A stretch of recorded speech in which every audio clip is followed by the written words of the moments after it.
Tyranny is in every facet of our lives. The governments are basically giving up their power to supranational entities, and you can see how there is a decline in our liberty.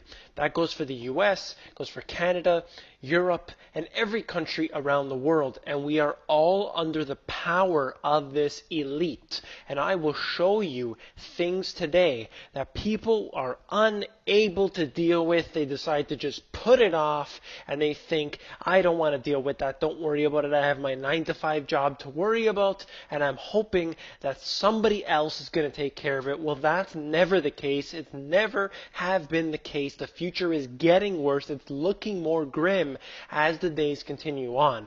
Let's go into this right now. I'm starting with this saying that if you want a picture of the future, imagine a boot stamping on a human face forever.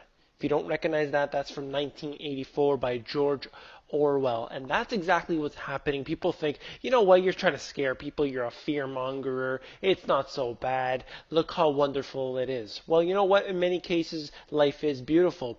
But it is getting worse. Look at what they're doing. Let's go into it right now.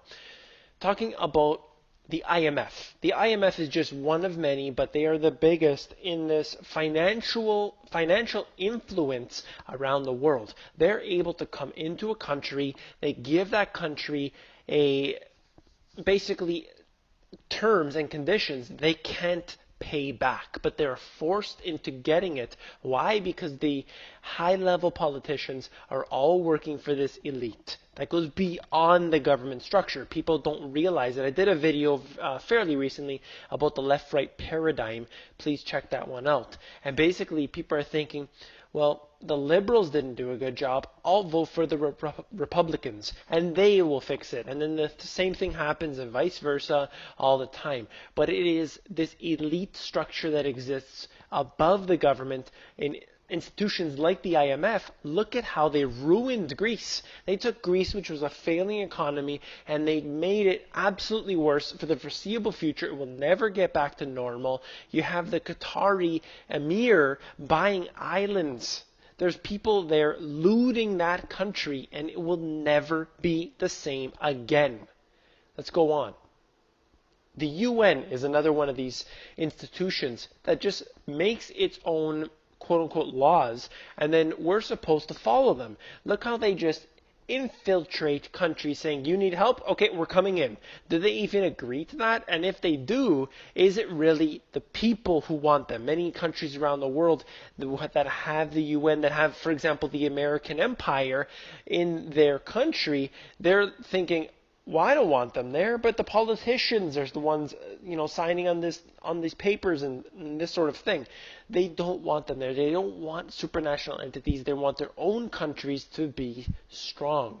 And what about this? The NBC host that said, children belong to whole communities, not their parents. This is Melissa Harris Perry saying that, your own kids are not yours. They belong to whole communities. And that's the way they trick people into thinking that the state is God. That's how they took Romans 13, they twisted it all around, and that's how they are able to basically influence us to think that we can't make the best decisions for ourselves. We need the government structure to do that for us. That's how they allow these politicians, the ones who are trying to be nice and good people, and that's how they really give into it.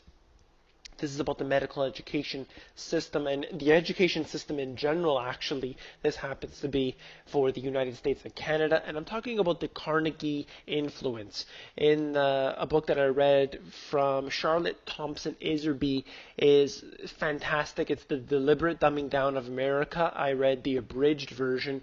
I have it in the Amazon store down below if you want to check that one out. It was absolutely incredible. It's just unbelievable documentation showing us the influence of the political power that goes beyond our system that we see in front of us.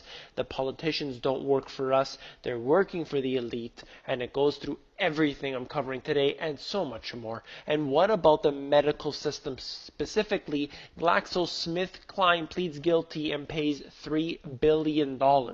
What did they do? They were basically paying off physicians and people in the medical industry to push their drugs, knowing when it's going to hurt somebody. They just do it anyway. And there was, I believe, 49,000 physicians being paid off that they found. And look at what this had done. This caused a massive deaths in the system because we have over 100,000 people a year in the United States alone dying from taking the prescription drugs as recommended. And then there are hundreds of thousands that die every year from the medical system. So what is it really doing? Is it really to help us? Is that really what the medical system is for? Absolutely not. It is there to make money. That's what they're trying to do. They don't care about the deaths in the system. They know that if one physician says no to the money, the next physician will. And that is very unfortunate because we're supposed to be trusting these people. We're supposed to be trusting the doctors, the medical establishment, the bankers, all of these people. But unfortunately, they are taking orders from the elite, not from the citizens. That's what I'm worried about. That's why I say that there will be a boot stomping on our faces forever. And that's what I fear. If you want more information, you need to become an insider. It's pretty easy. You just go to themoneygps.com at the bottom and fill in your email address, and you'll get information from me occasionally, and it will hopefully help you, and you can forward that off to your friends and family, and it will break down information like this and why our system itself is collapsing under our feet right now.